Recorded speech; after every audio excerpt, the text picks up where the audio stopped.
살아가면서 인간관계 때문에 마음앓이를 해본 적 누구나 한 번쯤 있으시죠? 열길 물속은 알아도 한길 사람 속은 모른다. 라는 옛말이 있을 정도로 가까운 사이라도 상대의 본심을 알아채기는 참 어렵습니다. 하지만 딱 한 가지 질문, 그 답변 속에서 그 사람의 진짜 모습이 드러나기도 하죠. 고대의 지혜로운 왕 솔로몬은 두 어머니가 한 아기를 두고 다툴 때 아이를 반으로 나누자라는 극단적인 제안으로 진짜 어머니를 가려냈습니다. 이처럼 예기치 않은 질문이나 상황에서 상대의 본심을 드러내는 경우가 많습니다. 그래서 오늘은 사람의 본심을 알아볼 수 있는 한 가지 질문과 또 다른 하나의 질문을 통해 가치관과 삶의 태도를 미리 파악하는 방법에 대해서도 알려드리겠습니다. 특히 첫 번째로 소개해드릴 질문법은 일본의 최고 영업사원들과 심리상담사들이 공통으로 사용하는 방법인데요. 이 방법만 알아도 여러분이 사람을 대할 때 훨씬 더 현명해지실 수 있을 겁니다. 주제가 마음에 드신다면 구독과 좋아요를 눌러주세요. 앞으로도 더 유익한 콘텐츠로 찾아뵙겠습니다. 사람들의 진짜 생각을 알아내는 가장 강력한 질문법부터 알려드릴게요. 바로 만약에를 활용한 질문입니다. 만약에 뭐뭐라면 어떨까요? 라는 가정이 포함된 질문으로 상대의 요구와 본심을 알아내는 기술입니다. 이 방법이 놀라운 점은 질문하는 자신에 대한 정보는 전혀 주지 않으면서 상대방의 정보만을 획득할 수 있다는 겁니다. 실제 상황을 예로 들어보겠습니다. 백화점 가전제품 매장에서의 대화를 상상해 보세요. 냉장고 보러 오셨어요? 도와드릴까요? 괜찮습니다. 그냥 구경만 하려고요. 알겠습니다. 천천히 둘러보세요. 여기까지는 일반적인 대화죠. 그런데 영업의 달인은 이렇게 말을 이어갑니다. 그런데 만약 구매하신다면 예산은 어느 정도로 생각하세요? 글쎄요, 한 200만 원 정도요. 그 정도면 제품이 아주 다양하게 준비되어 있습니다. 그런데 만약 구매하신다면 어떤 점을 중시하실 계획이세요? 용량이요. 가족이 많아 지금 쓰는 냉장고가 작거든요. 처음에는 그냥 구경만 하려고요라고 했던 고객이 만약에라는 말에 안심하고 자신의 예산과 실제 필요한 점까지 모두 말해버렸습니다. 왜 이런 일이 생길까요? 인간의 심리에는 질문을 받으면 무의식 중에 대답하려는 본능이 있습니다. 특히 만약에라는 가정이 붙으면 이건 그냥 가정일 뿐이니까라고 생각해서 평소보다 더 솔직하게 말하게 됩니다. 실제 협상에서는 절대 말하지 않았을 정보도 만약이라는 안전장치가 있으니 쉽게 발설하게 되는 거죠.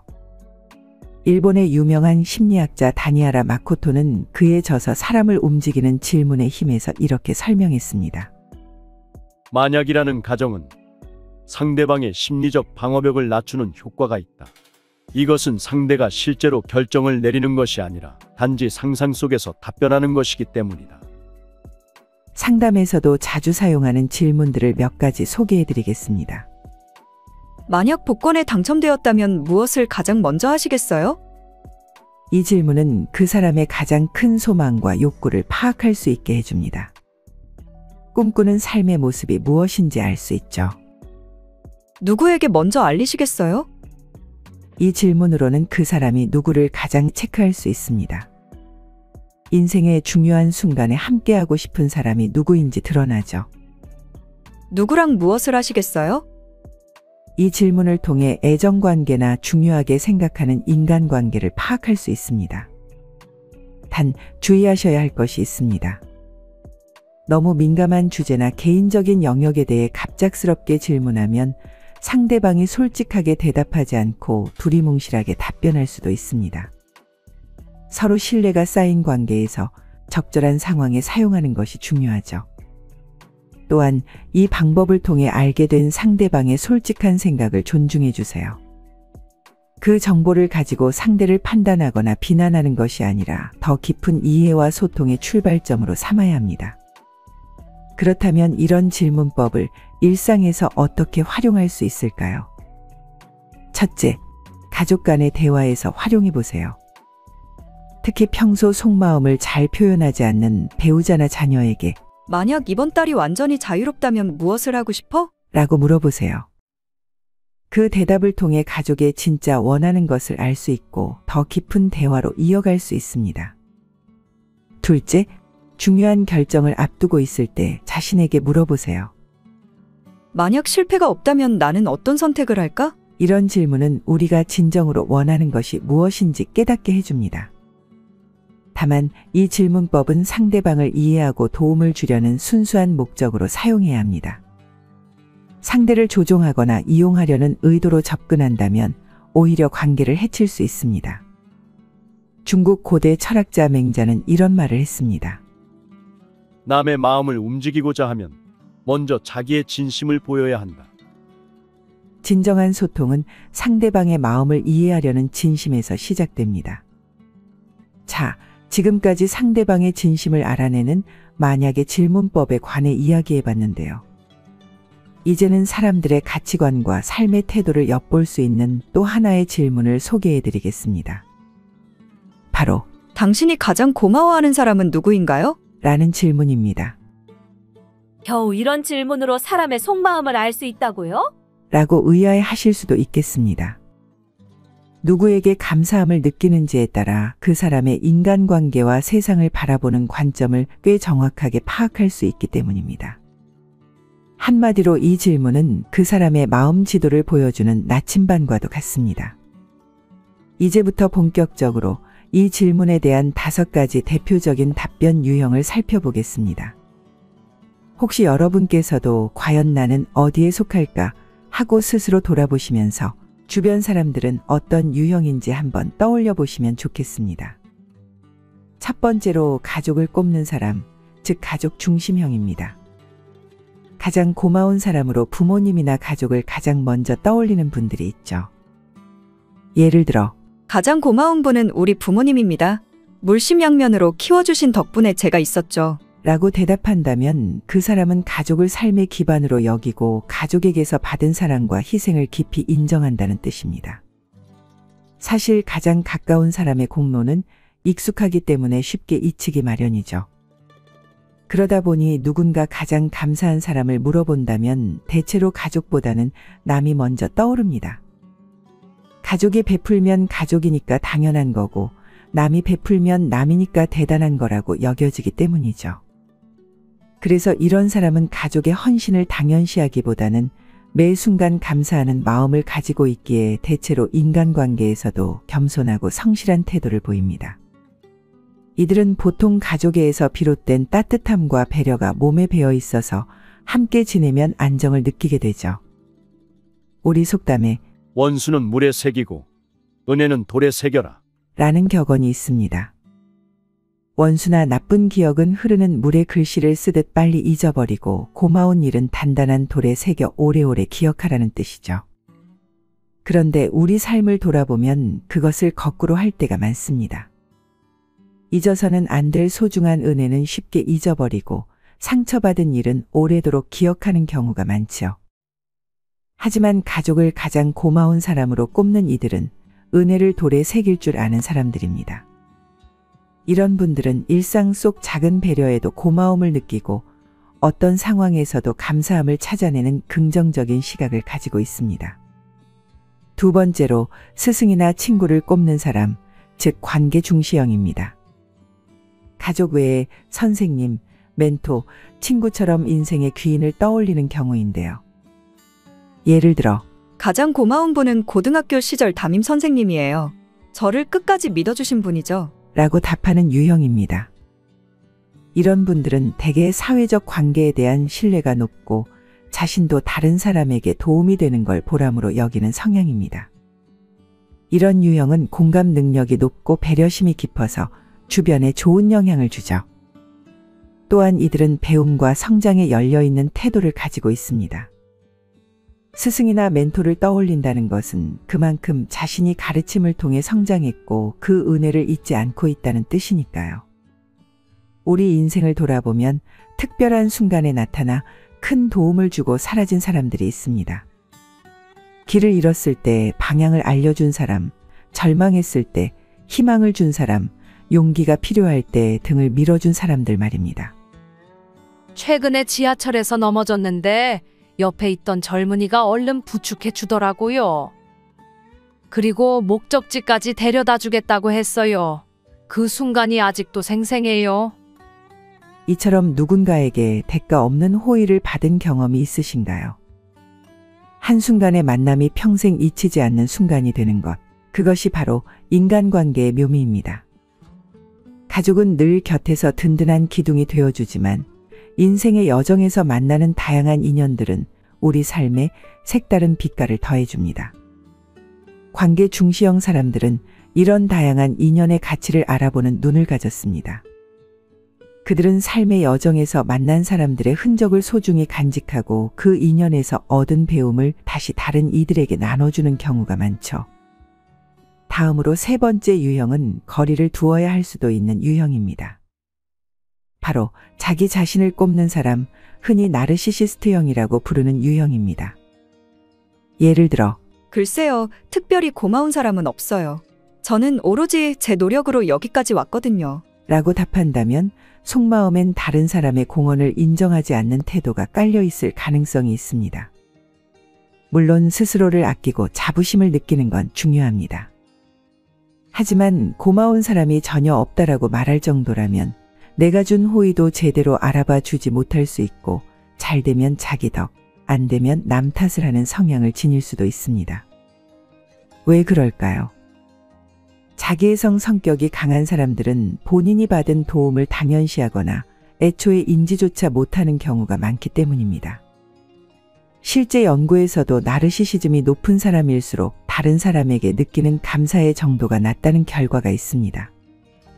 왜냐하면 뭐든지 자신이 마땅히 받아야 할 것으로 생각하는 특권 의식이 강해 남이 베풀어준 호의도 잘 알아채지 못한다는 것이죠. 한마디로 남들이 준 선물을 선물로 여기지 않는 겁니다. 저는 몇 년 전 어떤 한 모임에서 한 분을 만났습니다. 그분은 자수성가한 사업가셨는데 대화 중에 평생 누구 도움 없이 여기까지 왔다는 말씀을 여러 번 하셨어요. 그런데 알고 지내다 보니 그분 사업 초기에 동생이 집을 담보로 잡아 자금을 마련해 주었고 아내가 무급으로 격리 일을 도맡았다고 합니다. 자녀들도 대학 진학을 포기하고 가업을 도왔죠. 그러나 그분의 기억 속에는 이 모든 도움이 지워져 있었습니다. 오직 자신의 수고만 기억하고 계셨죠. 그러다 보니 주변 사람들에게 늘 내가 너희를 잊게 했다는 식으로 말씀하셨고 그 결과 가족 모임에도 잘 초대받지 못하는 안타까운 상황이 벌어졌다고 합니다. 이처럼 고마운 사람이 없다고 말하는 사람은 주변의 도움과 희생을 보지 못합니다. 그리고 그런 태도는 결국 자신에게도 돌아옵니다. 감사할 줄 모르는 사람에게 누가 기꺼이 도움을 주고 싶을까요? 혹시 주변에 이런 말을 자주 하는 분이 계신다면 그 사람과의 관계에서 여러분의 노력이 제대로 인정받고 있는지 한번 생각해 보세요. 만약 여러분이 베푼 호의나 도움을 당연하게 여기고 자신의 작은 도움만 크게 강조하는 사람이라면 그것은 위험 신호일 수 있습니다. 그리고 혹시나 나 자신이 이런 경향이 있는지도 한번 돌아보면 좋겠습니다. 우리 모두 때로는 받은 도움을 잊거나 과소평가하는 실수를 할 수 있으니까요. 네 번째는 고마운 사람이 없다고 말하는 사람, 바로 불신형, 부정적 성향입니다. 이들은 나르시시스트와 비슷해 보이지만 결이 약간 다른 유형입니다. 예를 들면 질문에 대해 솔직히 지금까지 살아오면서 딱히 고마운 사람은 없었습니다. 세상 사람들 다 자기밖에 모르잖아요. 라고 말하는 경우죠. 이들의 내면을 살펴보면 과도한 불신과 상처가 자리 잡고 있는 경우가 많습니다. 누군가 진심으로 도와준 적이 있어도 그걸 믿지 못하거나 기억하지 않는 습관이 된 것이죠. 물론 살면서 배신을 당하거나 실망스러운 일을 겪으면 마음의 벽을 치고 싶을 때가 있습니다. 그러나 진정 한 번도 고마운 도움을 받은 일이 없을까요? 어떤 작은 일이라도 떠올릴 수 있을 겁니다. 이런 불신형 사람들은 다른 사람들의 호의를 의심하는 경향이 있습니다. 저 사람이 왜 나에게 잘해주지? 분명 뭔가 목적이 있을 거야. 라고 생각하는 것이죠. 그래서 진심 어린 도움도 경계하고 받아들이기 어려워합니다. 마치 검은 렌즈를 낀 안경을 쓰고 세상을 바라보는 것과 같죠. 그 안경을 통해 보이는 세상은 항상 어둡고 위협적으로 느껴지니까요. 물론 요즘 세상이 사람들을 더 이기적으로 만들기도 했습니다. 빠른 변화와 경쟁 속에서 이웃을 돌아볼 여유가 줄어들었고 온라인에서는 익명성을 빌어 남에게 상처 주는 일도 많아졌습니다. 제가 아는 한 어르신은 젊은 시절 사업 실패 후 주변 사람들에게 배신을 당했다고 생각하셨습니다. 그 이후로 사람 믿다가는 큰 코 다친다는 말을 입버릇처럼 하셨죠. 하지만 사실 그분 곁에는 항상 도움의 손길이 있었습니다. 동네 슈퍼 주인이 외상으로 음식을 주기도 하고 이웃들이 아플 때 병원에 데려다 주기도 했었죠. 그런데도 그분은 그런 도움을 진심으로 받아들이지 못했습니다. 불신형 사람들은 이런 부정적 편향이 특히 강합니다. 한 번의 배신이나 실망이 10번의 도움보다 더 강하게 기억에 남는 것입니다. 혹시 지금 맞아. 세상에 믿을 사람 하나 없어. 라고 생각하시는 분이 계신다면 잠시 마음을 열고 주변을 다시 한번 둘러보시길 권해드립니다. 어쩌면 우리가 미쳐보지 못했던 도움의 손길, 진심 어린 관심이 가까이에 있을지도 모릅니다. 5번째는 경쟁심과 적대감이 뚜렷한 적대적 경쟁형이 있습니다.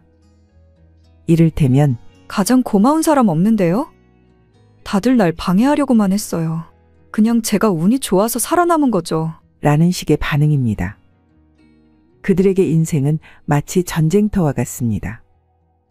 모두가 적이고 살아남기 위해서는 끊임없이 경계하고 싸워야 한다고 믿는 것이죠. 심리학자들은 이를 제로섬 사고방식이라고 부릅니다. 즉, 누군가의 성공은 반드시 나의 손실을 의미하고 모든 관계가 경쟁의 장이라고 보는 것이죠. 그래서 인생에서 만나는 모든 상황을 이기고 지는 구도로 봅니다. 직장에서의 협업도 가족관계도 심지어 친구와의 만남조차 자신이 우위에 서야 한다고 생각하죠. 한 가지 확실한 것은 이런 사람들에게는 안전하고 지지적인 무조건적인 사랑과 인정을 경험할 기회가 부족했다는 점입니다.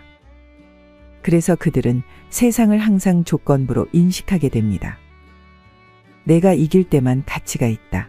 또는 남보다 앞서지 않으면 버림받을 것이다라는 믿음이 그것입니다. 그러다 보니 이런 사람들의 마음 깊은 곳에는 두려움이 있을 수 있습니다. 내가 나약해 보이면 남들이 나를 이용할 거야. 라는 두려움, 누군가를 인정하면 내가 부족해 보일 거야. 라는 불안감이 그것입니다. 그래서 다들 날 방해하려 했다고 말하는 사람들은 역설적으로 가장 외로운 사람들일 수 있습니다. 그들은 진정한 협력과 나눔의 기쁨을 경험하지 못한 채 끊임없는 경쟁 속에서 지쳐가고 있는 것이죠. 또 고마운 사람이 누구냐고 묻는 말에 타인을 깎아내리는 사람이라면 그 사람은 적대적 경쟁형일 가능성이 높습니다. 자, 이렇게 5가지 유형을 살펴보았지만 우리 모두 알다시피 사람의 마음은 단 몇 가지 유형으로 깔끔하게 구분할 수 있는 것이 아닙니다. 이런 분류는 참고할 수는 있지만 실제 사람의 내면은 훨씬 더 복잡하죠. 이 사람은 이 유형이니까 무조건 이런 성격일 것이다라고 단정 짓는 순간 우리는 일반화의 오류에 빠지게 됩니다. 실제로 한 사람 안에도 여러 유형의 특성이 공존하고 관계와 상황에 따라 다른 모습을 보일 수도 있습니다. 어제는 가족에게 깊은 감사를 표했던 사람이 오늘은 사소한 일로 다투어 순간 원망의 감정이 들 수도 있죠. 또한 같은 답변을 했더라도 그 이면에 있는 이유는 천차만별일 수 있습니다. 고마운 사람이 없다고 답한 사람 중에는 진짜 나르시시스트도 있겠지만 어쩌면 반복된 배신과 상처로 자신을 지키기 위한 방어막을 친 것일 수도 있기 때문입니다. 결국 이 질문의 진정한 가치는 누군가를 재단하는 도구가 아니라 서로의 마음을 더 깊이 이해하고 자신의 태도도 돌아보는 소통의 창구가 되는 데 있습니다. 우리 모두 감사할 줄 아는 마음을 키워갈 때 관계는 더욱 풍요롭고 단단해질 테니까요.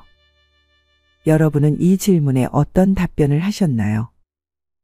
그리고 그 답변이 지금 여러분의 삶과 관계에 대해 무엇을 말해주고 있을까요?